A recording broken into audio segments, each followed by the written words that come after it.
Hey, welcome back. Last time around, we kept it pretty simple and just wrote to a file. New file, right here. And then pulled that open and showed it. Now, let's say I want to go and add to this file. Well, is it just as simple as writing new text? Let's try it. I'll write new text and run the VI. Make sure we close this existing notepad and open it up again. What do we see? New text has overwritten the beginning of the last text we wrote. Well, that's no good. So let's append new text. Close this out again. And to do that, I'll need to go to my File I/O and then Advanced File Functions and Set File Position. Context Help. And we're going to be changing right here the from. Right now, it's at the start, but we're going to change that to the end. And a good place to put this is right in between where we open the file and where we write to the file. So I'll just take this and drag it over here. I'll hold down Shift to keep it in one axis. And put this right in here. Create a constant. Go to the end, and there we go. Now I'll run it again, and of course I'm going to have new text already at the beginning, so I'll change this to stuff at the end, run the VI, pull open our file again. There we go, stuff at the end. Perfect. Now in many applications, we'll want to do something like this over and over. So an instance would be data logging. Maybe I'm going to be taking data once a second and writing it to the end of a file. So I can edit this to write repeatedly to the file with a while loop. Now where do I put it? Right around here. So I'll grab out a while loop, wrap it around this portion, and I'm going to want a way to stop this. So I'll create a control off the conditional terminal of my while loop. And I'm just going to use the numbers coming from my iteration terminal and write those into the file. Now, of course, this is a number, and I'm writing text, which means I need to change that. Let's get rid of this text. Straighten this wire.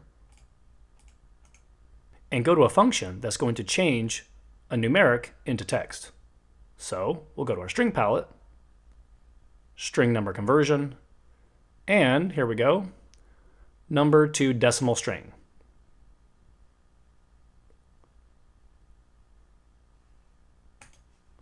That's good. Let's make a little space. I'll hold down Control, click and drag. Gives me some extra space. And I'll wire in the number, and then out comes the decimal integer string. Perfect. And of course we'll want some timing. So let's say I'm data logging once a second. I'll go to my timing palette, put a wait function in, 1,000 milliseconds, or once a second. Now before we begin, let's go back to this file and just delete everything. Control A, delete, Control S to save, close it. And before we run this, let's grab our stop button, pull it into view here, and run it. And we'll let it go for a few seconds, because we're logging once a second.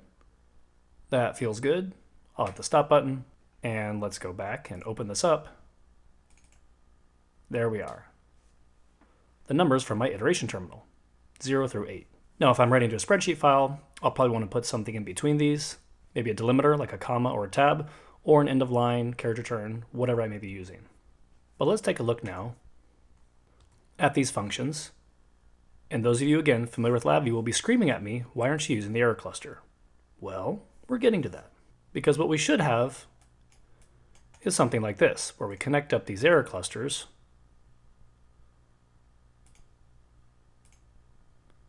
through here, and even use the error cluster to stop the loop in the case of an error, which I would do like this.